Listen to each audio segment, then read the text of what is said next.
Selamat pagi untuk kita semua, saudara yang terkasih dalam Kristus. Sebelum kita mengawali aktivitas kita sepanjang hari ini, marilah meluangkan waktu sejenak untuk merenungkan firman Tuhan. Sebelum itu kita bersatu dalam doa. Kasih karunia dan damai sejahtera dari Allah Bapa dan dari anaknya Tuhan Yesus Kristus kiranya menyertaimu sekalian. Amin.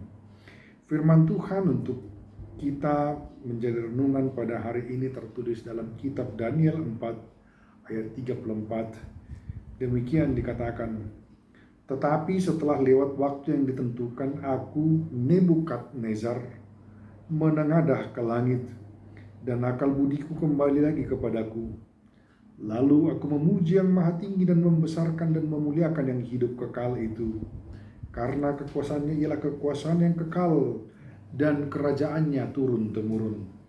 Dalam bahasa Batak dikatakan, dibaini au Nebukadnezar mamuji-muji, pati bulhot dohot mangalehon hamuliau tu raja na disurgui, ai saluhut pabahenan na hasitongad do, jala akalapang na hatigoran, jala tarbahes saro paje polhon manangise, namar pangalahohon hajukatan. Sampai demikian pembacaan firman Tuhan. Bapak saudara yang terkasih dalam Kristus, pastinya kita sudah cukup familiar dengan kisah mengenai film kapal Titanic yang cukup laris manis ketika difilmkan.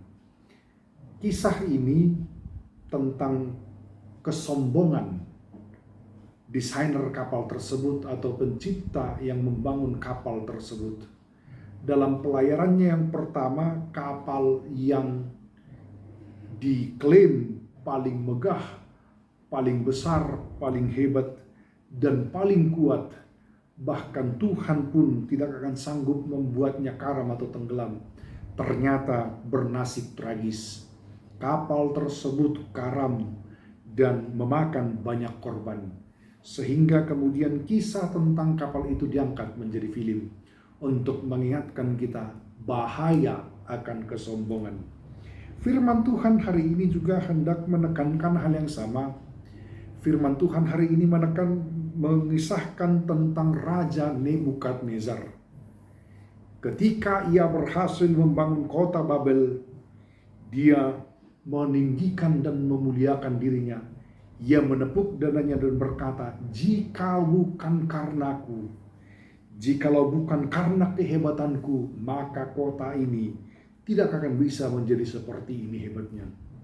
Dia mensejajarkan dirinya sama seperti Tuhan karena prestasi, karena apa yang ia capai dan apa yang telah ia perbuat tersebut. Karena itu, dia dihukum oleh Tuhan. Dia menjadi sama seperti binatang. Raja Nebukadnezar menjadi gila dan bertingkah seperti binatang. Dia mencari rumput pada saat lapar dan memakannya. Peristiwa tersebut berlangsung selama 7 tahun sebagai akibat dari pemberontakan dan kesombongan yang ia lakukan. Nars ini merupakan penggalan kisah ketika ia sudah menghabiskan masa hukumannya, menjalani masa hukumannya. Pada akhirnya ia berkata, jikalau bukan karena Tuhan, aku tidak akan sampai, aku tidak akan beroleh, aku tidak akan bisa mencapai apa yang kucapai. Bukan karena kekuasaanku, bukan karena kekuatanku. Nebukadnezar menyadari siapa dirinya ketika ia sudah mengalami penghukuman. Nebukadnezar meninggikan Tuhan. Setelah 7 tahun masa yang berat tersebut, ia memuji dan memuliakan Tuhan dan kemudian mengakui bahwa Tuhan yang berkuasa di dalam kehidupannya. Tidak ada titik untuk sombong. Dan itulah yang hendak ditekankan oleh firman Tuhan pada saat ini. Yakini bahwa segala sesuatu apa yang kita capai dalam kehidupan kita adalah karya dan pertolongan Tuhan. Sebab itu jangan sampai kita lupa diri. Jangan sampai kita menepuk dada kita dan berkata, siapa yang sepertiku? dan kita menganggap bahwa kita adalah segala-galanya, Tuhan bisa marah, Tuhan akan mendatangkan murkanya. Sebab itu, ketika kita beroleh keberhasilan atau pencapaian dalam kehidupan, tetaplah rendah hati. Jangan sombongkan apa pencapaian kita, sebab murka Tuhan mungkin akan terjadi. Tanpa Tuhan, kita tidak bisa berbuat apa-apa.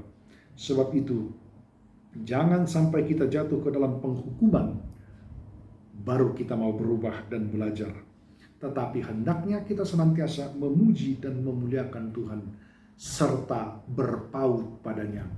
Tanpa Tuhan, kita bukan apa-apa. Tanpa Dia, kita bukan siapa-siapa. Sebab itu, gantungkan pengharapanmu dan pujilah Dia dalam segenap keberhasilan kita. Itulah yang berkenan di hadapan Tuhan. Maka kebaikan demi kebaikan akan mengalir dalam kehidupan kita, karena hidup kita berkenan bagi Tuhan. Amin. Kita berdoa. Terima kasih Tuhan untuk firman-Mu. Kiranya kami sungguh-sungguh dikuatkan melaluinya, agar kami tetap sadar siapa kami, sehingga apapun yang kami capai, keberhasilan, kebaikan dalam kehidupan kami, agar kami tidak menyombongkannya, tetapi kami tetap memuji dan memuliakan nama Tuhan. Sebab tanpa Tuhan, kami tidak bisa mencapai segala sesuatu itu. Tanpa penyertaan Tuhan, mungkin kami tidak akan bisa mencapai hal-hal yang dapat kami banggakan dalam kehidupan kami. Sertai kami senantiasa untuk hidup rendah hati, menjauhkan kesombongan dalam hidup kami. Dalam Yesus kami berdoa. Amin.